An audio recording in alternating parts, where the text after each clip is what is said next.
कभी आपने यह महसूस किया है कि आप जिंदा तो हैं, पर जैसे अपने जीवन में मौजूद नहीं हैं, कि दिन बीतते चले जा रहे हैं, काम होते चले जा रहे हैं, लोग मिलते चले जा रहे हैं, पर भीतर कहीं यह एहसास लगातार बना रहता है कि मैं कहाँ हूँ। यह कोई अचानक आने वाला प्रश्न नहीं होता, यह बहुत धीरे धीरे जन्म लेता है। इतना धीरे कि मनुष्य को पता ही नहीं चलता कि कब उसने स्वयं से दूरी बना ली। वह सब कुछ करता रहता है, जिम्मेदारियां निभाता है, रिश्ते संभालता है, निर्णय लेता है, पर इन सब के बीच वह स्वयं को कहीं पीछे छोड़ आता है। और एक दिन बिना किसी बड़े कारण के उसे यह एहसास होता है कि वह बहुत समय से अपने जीवन का दर्शक बन गया है, सहभागी नहीं। मनुष्य का जीवन अक्सर किसी एक बड़े दुहक से नहीं बदलता, वह उन छोटे छोटे क्षणों से बदलता है जहां उसने अपने मन की बात को यह कहकर टाल दिया कि अभी समय ठीक नहीं है। हर बार जब उसने कहा अभी नहीं, बाद में, और वह बाद में कभी आया ही नहीं। हर बार जब उसने अपनी इच्छा को जिम्मेदारी के नीचे दबा दिया। हर बार जब उसने यह सोचकर चुप्पी ओढ़ ली कि बोलने से क्या बदलेगा। यही छोटी छोटी चुप्पियां मिलकर एक दिन बहुत बड़ा मौन बन जाती हैं। ऐसा मौन जिसमें मनुष्य बोलता तो है पर अपनी बात नहीं कहता, हंसता तो है पर भीतर से नहीं, जीता तो है पर अपने लिए नहीं। शुरुआत में यह सब सामान्य लगता है। मनुष्य सोचता है कि यही जीवन है, सब ऐसा ही तो करते हैं। उसे लगता है कि शायद परिपक्व होना यही है, अपनी इच्छाओं को समझदारी से छोड़ देना, अपने भावों को नियंत्रित करना, अपने दुख को किसी को न दिखाना। पर धीरे धीरे यह समझदारी आत्मा के लिए बहुत भारी पड़ने लगती है, क्योंकि आत्मा नियंत्रण नहीं चाहती, वह समझ जाती है। वह यह जानना चाहती है कि उसकी बात भी मायने रखती है। पर जब वर्षों तक उसकी बात सुनी ही नहीं जाती, तब वह थक जाती है। और यह थकान शोर नहीं करती, यह बस जीवन से रंग चुरा लेती है। मनुष्य सुबह उठता है, दिन की शुरुआत करता है, पर भीतर कोई उत्साह नहीं होता। जो काम कभी उसे अर्थ देते थे, अब केवल काम बनकर रह जाते हैं। जो रिश्ते कभी सुकून देते थे, अब जिम्मेदारी जैसे लगने लगते हैं। वह खुद से पूछता है, मेरे पास तो सब कुछ है, फिर भी मन खाली क्यों है? और इस प्रश्न का उत्तर न मिलने पर वह खुद को दोषी मानने लगता है। वह सोचता है कि शायद उसमें ही कोई कमी है, शायद वह कृतघ्न है, शायद उसे और सहनशील होना चाहिए। पर सच्चाई यह होती है कि समस्या कमी की नहीं होती, समस्या संतुलन की होती है। उसने बहुत समय से केवल देना सीखा होता है, अपने लिए बचाना भूल गया होता है। मनुष्य को बचपन से यही सिखाया जाता है कि पहले कर्तव्य, फिर इच्छा, पहले दूसरों की ज़रूरत, फिर अपनी। और यह शिक्षा अपने आप में गलत नहीं है, पर जब फिर कभी आता ही नहीं, तब यही शिक्षा मनुष्य को भीतर से खोखला कर देती है। वह दूसरों की अपेक्षाओं में इतना उलझ जाता है कि उसे यह याद ही नहीं रहता कि उसकी अपनी भी कोई अपेक्षा थी। वह इतना निभाता है कि जीना भूल जाता है, और जब जीना भूल जाता है तब जीवन बोझ लगने लगता है, चाहे बाहर से वह कितना ही सफल क्यों न दिखे। धीरे धीरे मनुष्य अपने भावों से दूरी बना लेता है। वह दुख को तर्क से हराने की कोशिश करता है। वह कहता है, इतनी सी बात पर क्या दुखी होना, इससे बड़ी समस्याएं हैं। वह अपने दर्द की तुलना दूसरों से करता है और अपने ही मन को चुप करा देता है। पर मन तर्क नहीं समझता, मन अनुभव समझता है। और जब अनुभव को अनदेखा किया जाता है, तब वह भीतर बैठकर भारी होता जाता है। यह भारीपन कभी कभी चिड़चिड़ाहट बनकर निकलता है, कभी उदासी बनकर, कभी थकान बनकर। और मनुष्य समझ ही नहीं पाता कि वह इतना थका हुआ क्यों महसूस कर रहा है। कई बार यह थकान शरीर की नहीं होती, शरीर तो विश्राम से संभल जाता है। यह थकान मन की होती है। यह उन बातों की थकान होती है जो कभी कहीं नहीं गईं, उन भावों की थकान होती है जिन्हें कभी जगह नहीं मिली, उन इच्छाओं की थकान होती है जिन्हें बार बार यह कहकर दबाया गया कि अभी यह ज़रूरी नहीं है। और जब ये सब वर्षों तक भीतर जमा रहते हैं, तब मनुष्य को लगता है कि जीवन ही भारी हो गया है। मनुष्य अक्सर यह भी नहीं समझ पाता कि वह क्यों उदास है। कोई स्पष्ट कारण नहीं होता। सब कुछ ठीक ठाक चलता हुआ दिखता है, फिर भी भीतर कुछ ठीक नहीं होता। यह वही अवस्था होती है जहां आत्मा धीरे धीरे संकेत देना शुरू करती है। वह कहती है, तुम बहुत समय से अपने लिए नहीं जिए, तुम बहुत समय से केवल निभा रहे हो।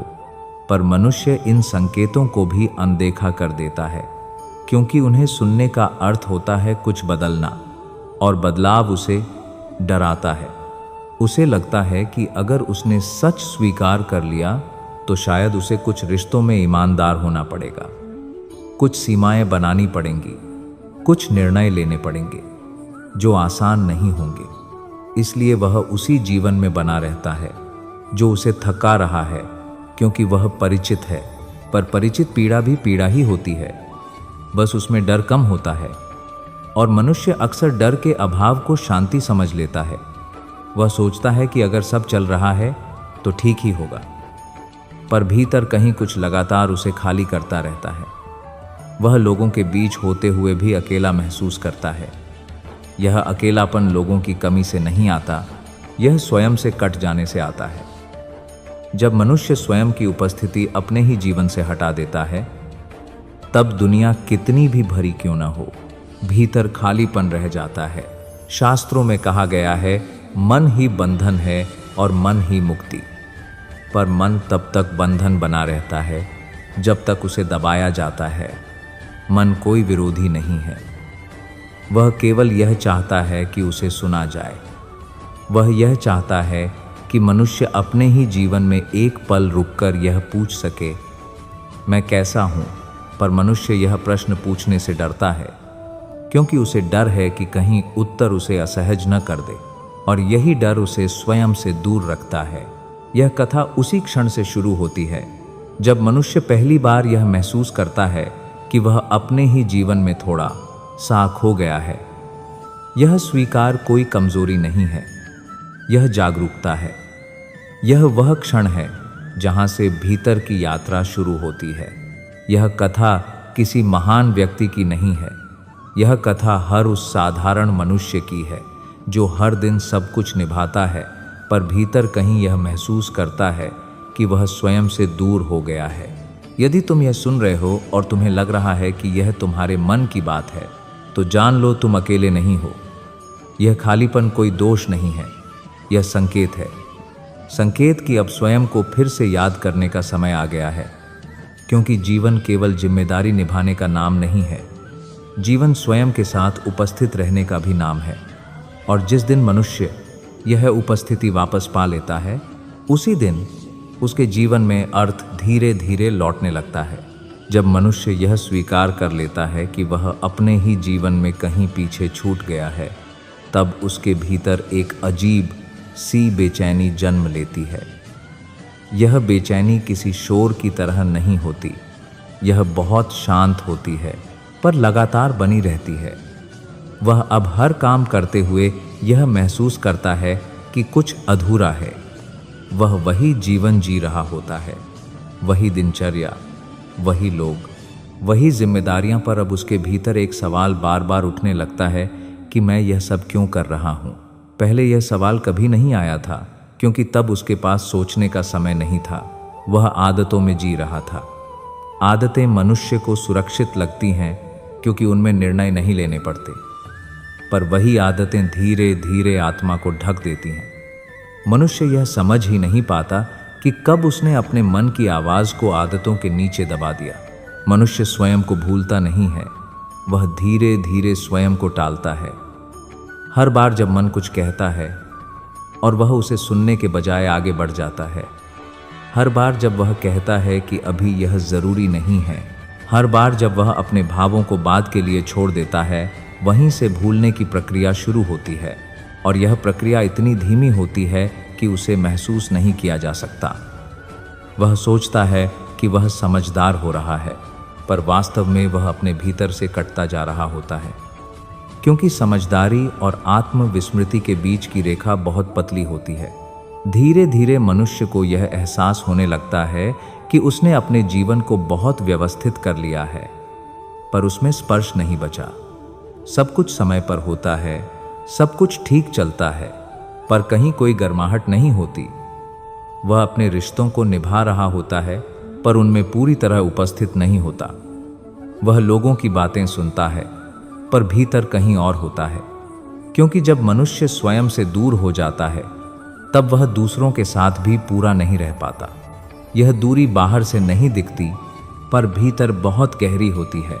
इस अवस्था में मनुष्य अक्सर खुद को यह कहकर समझाता है कि यही जीवन है, सब ऐसा ही तो करते हैं। वह अपने भीतर उठने वाली हल्की सी बेचैनी को दबा देता है, पर दबाई गई बेचैनी जाती नहीं है, वह रूप बदल लेती है। कभी वह थकान बनकर आती है, कभी चिड़चिड़ाहट बनकर, कभी उदासी बनकर, और कभी बिना किसी कारण के आंसू बनकर। और मनुष्य हैरान होता है कि उसे आखिर हुआ क्या है। वह सोचता है कि शायद वह ही कमज़ोर हो गया है, शायद उसमें ही सहनशीलता कम हो गई है। पर सच यह होता है कि वह कमज़ोर नहीं हुआ होता, वह बस बहुत समय से स्वयं के बिना जी रहा होता है। मनुष्य की सबसे बड़ी आदत यह होती है कि वह दूसरों की ज़रूरतों को तुरंत पहचान लेता है, पर अपनी ज़रूरतों को बाद में रखने की आदत बना लेता है। वह दूसरों के भावों के प्रति संवेदनशील होता है, पर अपने भावों के प्रति कठोर। वह अपने लिए वही दया नहीं रखता जो वह दूसरों के लिए रखता है, और यही असंतुलन धीरे धीरे भीतर की थकान को जन्म देता है। वह सबके लिए उपलब्ध रहता है, पर खुद के लिए अनुपस्थित रहता है। कई बार मनुष्य यह भी नहीं समझ पाता कि वह किससे डर रहा है। वह बस इतना जानता है कि अगर उसने रुककर अपने मन की सुनी, तो शायद उसे कुछ ऐसे निर्णय लेने पड़ेंगे जो उसे असहज करेंगे। शायद उसे कुछ रिश्तों में अपनी सीमा बतानी पड़े, शायद उसे कुछ अपेक्षाओं से बाहर आना पड़े, शायद उसे यह मानना पड़े कि वह हर किसी को खुश नहीं रख सकता, और यह स्वीकार उसे डराता है। इसलिए वह उसी जीवन में बना रहता है जो उसे धीरे धीरे खाली कर रहा है, क्योंकि वह परिचित है। परिचित पीड़ा में डर कम होता है, भले ही उसमें सुकून न हो। शास्त्रों में कहा गया है, अभ्यासेन तु कौन्तेय वैराग्येण च गृह्यते। अभ्यास और वैराग्य से ही मन को साधा जा सकता है। पर मनुष्य ने अभ्यास तो कर लिया होता है निभाने का, सहने का, चुप रहने का, पर वैराग्य नहीं सीखा होता। वैराग्य का अर्थ सब छोड़ देना नहीं होता। वैराग्य का अर्थ होता है जहां आत्मा कुचल रही हो, वहां से भीतर भीतर हट जाना। पर यह हटना साहस मांगता है, और साहस तब आता है जब मनुष्य स्वयं को खोने के डर से बड़ा, स्वयं को पाने की इच्छा को बना लेता है। धीरे धीरे मनुष्य यह महसूस करता है कि उसकी बेचैनी उसे किसी गलत दिशा में नहीं ले जा रही, वह उसे वापस बुला रही है। यह बेचैनी शत्रु नहीं है, यह संकेत है। संकेत की अब बहुत हो चुका, संकेत की अब अपने जीवन में फिर से उपस्थित होने का समय आ गया है। पर इस संकेत को समझने के लिए मनुष्य को रुकना पड़ता है, और रुकना उसे डराता है, क्योंकि रुकने का अर्थ है मौन, और मौन में वही सब सामने आता है जिससे वह अब तक भागता रहा है। जब मनुष्य आदतों के शोर से थोड़ा सा हटकर रुकता है, तब उसे जिस चीज से सबसे पहले सामना करना पड़ता है वह है मौन। यह मौन बाहर का नहीं होता, यह भीतर का मौन होता है।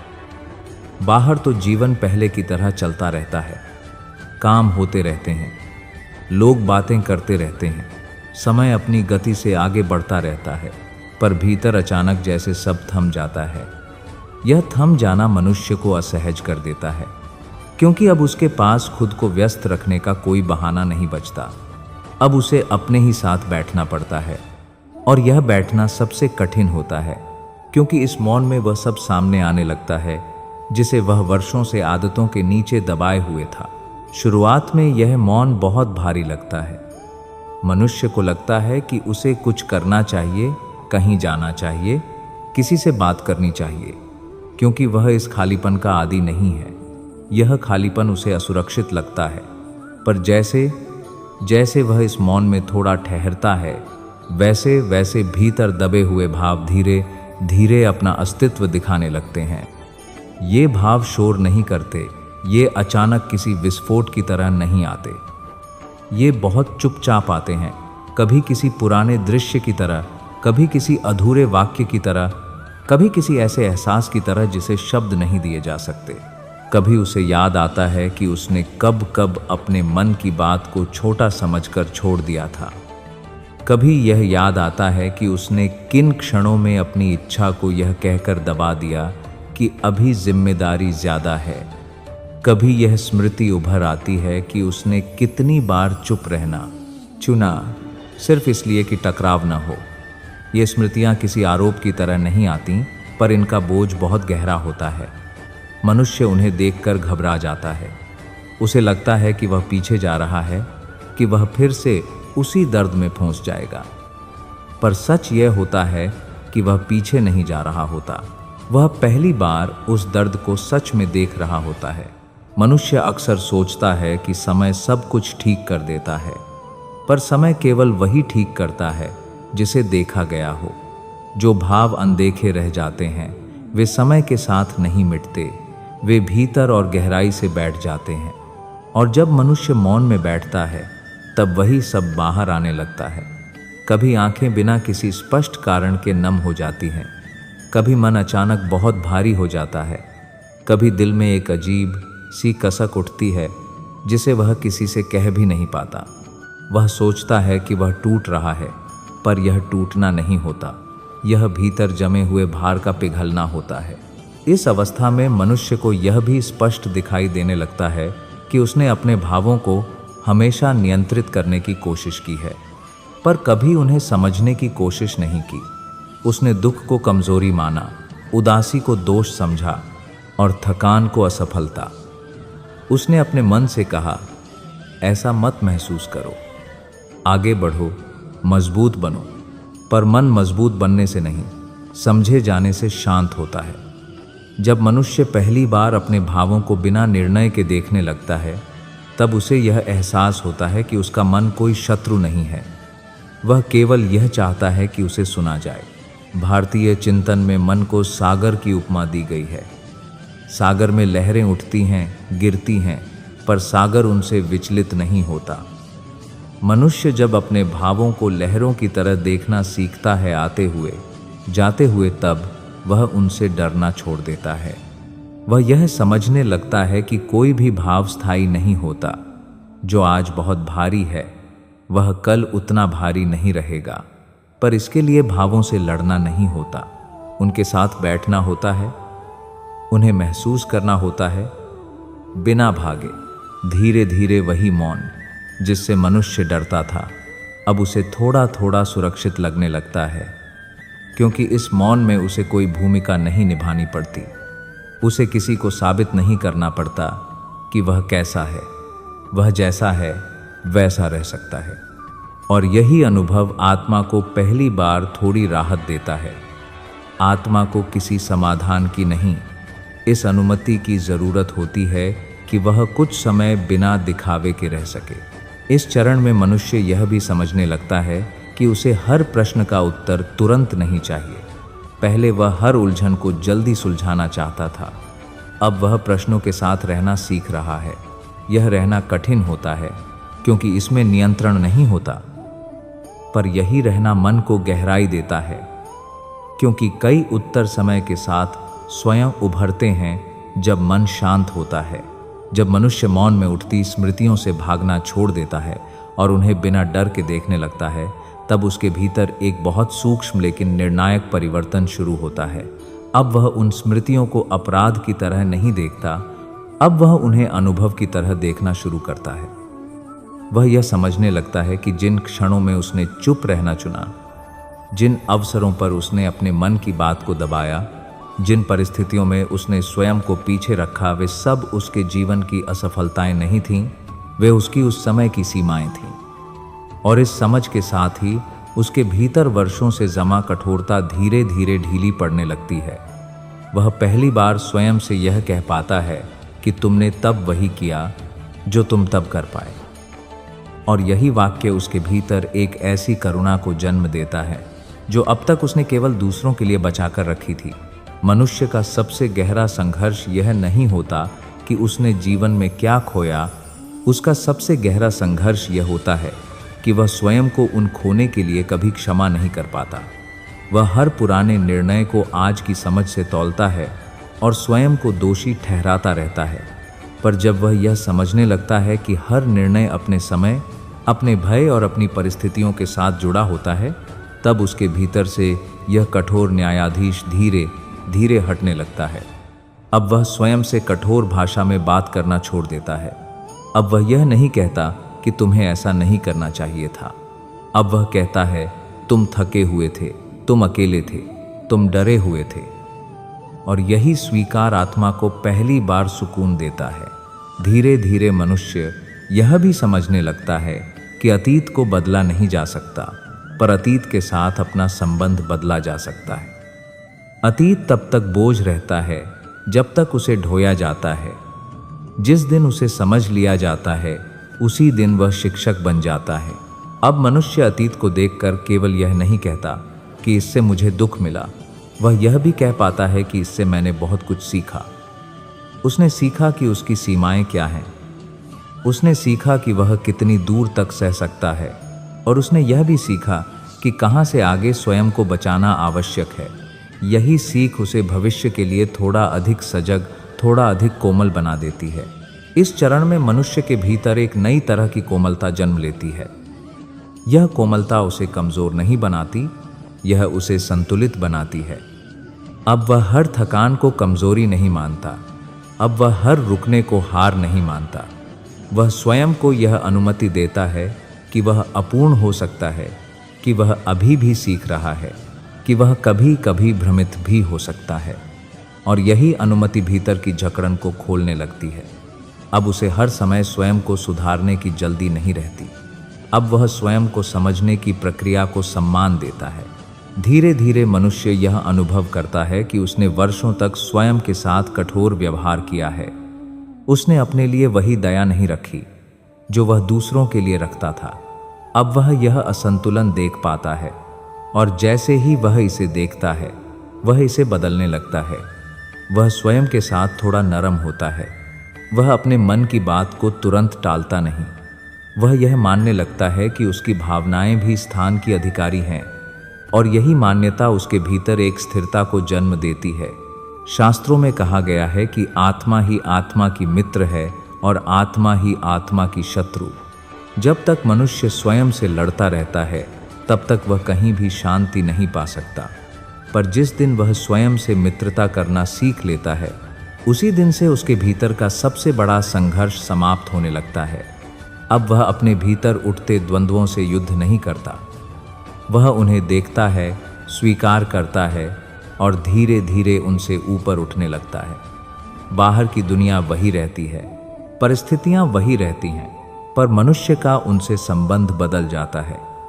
अब वह जीवन को सहन नहीं करता, वह जीवन के साथ चलना सीखता है। जब मनुष्य स्वयं के प्रति करुणा रखना सीख लेता है और अपने अतीत को बोझ नहीं, अनुभव मानने लगता है, तब उसके भीतर कोई शोर नहीं मचता, कोई घोषणा नहीं होती, पर एक गहरी शांति धीरे धीरे उतरने लगती है। यह शांति अचानक नहीं आती, यह किसी चमत्कार की तरह नहीं होती, यह बहुत सहज होती है। जैसे वर्षों से थकी हुई आत्मा को पहली बार यह भरोसा मिल जाए कि अब उसे हर पल स्वयं से लड़ना नहीं है। जीवन वैसा ही रहता है, परिस्थितियां भी वही रहती हैं, पर मनुष्य का उनसे संबंध बदल जाता है। अब वह हर कठिनाई को अपनी असफलता नहीं मानता, अब वह हर दुख को अपने अस्तित्व पर प्रश्न नहीं बनने देता। अब वह यह समझने लगता है कि दुख आना मनुष्य होने का प्रमाण है, और दुख के बीच भी स्वयं के साथ बने रहना ही वास्तविक परिपक्वता है। इस अवस्था में मनुष्य पहली बार यह स्वीकार कर पाता है कि जीवन का अर्थ हर समय प्रसन्न रहना नहीं है। जीवन का अर्थ यह भी नहीं है कि हर दिन हल्का लगे, हर क्षण उत्साह से भरा हो। जीवन का अर्थ है हर दिन सच्चा रहना। अब वह अपने भावों से लड़ता नहीं, उन्हें दबाता नहीं, उनसे भागता नहीं। वह उन्हें आने देता है, ठहरने देता है और फिर जाने देता है। वह यह समझने लगता है कि थकान कोई अपराध नहीं है, उदासी कोई कमजोरी नहीं है और रुक जाना कोई हार नहीं है। यही समझ भीतर एक स्थिर आधार तैयार करती है जिस पर मनुष्य धीरे धीरे टिकना सीखता है। धीरे धीरे उसके भीतर एक नया विश्वास आकार लेने लगता है, स्वयं पर विश्वास। यह विश्वास यह वादा नहीं करता कि आगे कोई पीड़ा नहीं आएगी। यह केवल यह आश्वासन देता है कि जो भी आएगा उससे भागा नहीं जाएगा। अब मनुष्य जीवन से युद्ध नहीं करता, वह जीवन के साथ चलना सीखता है। वह हर परिस्थिति में कठोर नहीं बनता, वह कोमल रहते हुए भी टिके रहना सीखता है और यही कोमलता उसकी वास्तविक शक्ति बन जाती है, क्योंकि कठोरता थका देती है और कोमलता संभाल लेती है। शास्त्रों में कहा गया है, शांतम पद्मम सुखम, शांति ही परम सुख है। पर यह शांति किसी बाहरी उपलब्धि से नहीं आती, यह शांति भीतर के संतुलन से आती है। अब मनुष्य को हर समय यह सिद्ध करने की आवश्यकता नहीं रहती कि वह कितना मजबूत है, कितना सहनशील है, कितना समझदार है। वह अपनी थकान को स्वीकार कर लेता है। वह यह कह पाने लगता है कि आज मन ठीक नहीं है, और यह कह पाना कमजोरी नहीं होता, यह ईमानदारी होती है। आत्मा तब सबसे अधिक शांत होती है जब उसे बिना शर्त स्वीकार किया जाता है, उसकी थकान के साथ, उसकी उलझनों के साथ, उसकी अपूर्णताओं के साथ। इस अंतिम चरण में मनुष्य यह भी समझ लेता है कि उसे हर किसी को प्रसन्न रखने की जिम्मेदारी नहीं है। वह दूसरों के लिए जीते जीते स्वयं को खोना बंद कर देता है। वह रिश्तों में सच्चाई चुनता है, दिखावा नहीं। वह जिम्मेदारियां निभाता है, पर स्वयं को कुचल कर नहीं। वह रुकता है, श्वास लेता है और अपने मन से बहुत शांत स्वर में कहता है, अब तुम्हें अकेला नहीं छोड़ा जाएगा। और यही वाक्य भीतर की सबसे गहरी टूटन को धीरे धीरे भरने लगता है। यह पूरी यात्रा कहीं बाहर नहीं ले जाती, यह यात्रा मनुष्य को उसी स्थान पर वापस ले आती है जहाँ से वह बहुत पहले अनजाने में दूर चला गया था, अपने भीतर।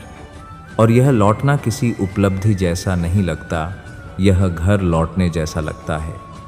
आत्मा को सबसे अधिक सुकून इसी में मिलता है कि उसे बिना शर्त स्वीकार कर लिया जाए। जब मनुष्य स्वयं का साथ देना सीख लेता है, तब जीवन का बोझ अपने आप हल्का होने लगता है, क्योंकि अब वह बोझ नहीं रह जाता, वह अनुभव बन जाता है। एक ऐसा अनुभव जो मनुष्य को तोड़ता नहीं बल्कि उसे गहराई देता है। यह कथा यहीं पूर्ण होती है, एक बहुत साधारण पर बहुत सच्चे स्मरण के साथ। यदि आज तुम्हें लगे कि तुम बहुत समय से अपने जीवन में अनुपस्थित रहे हो, यदि मन के भीतर कोई हल्की सी थकान अब भी बैठी हो, तो जान लो यह कमजोरी नहीं है। संभव है तुम बहुत समय से स्वयं को भुलाकर निभाते रहे हो और अब तुम्हारी आत्मा तुम्हें वापस बुला रही है। यह बुलावा हार नहीं है, यह जागरण है। यह संकेत है कि अब स्वयं के पास लौटने का समय आ गया है। खुद से भागो मत, खुद से लड़ो मत, बस थोड़ी देर खुद के पास बैठ जाओ। क्योंकि जिस दिन मनुष्य स्वयं की उपस्थिति अपने जीवन में वापस ले आता है, उस दिन से जीवन केवल निभाया नहीं जाता, उस दिन से जीवन जिया जाने लगता है।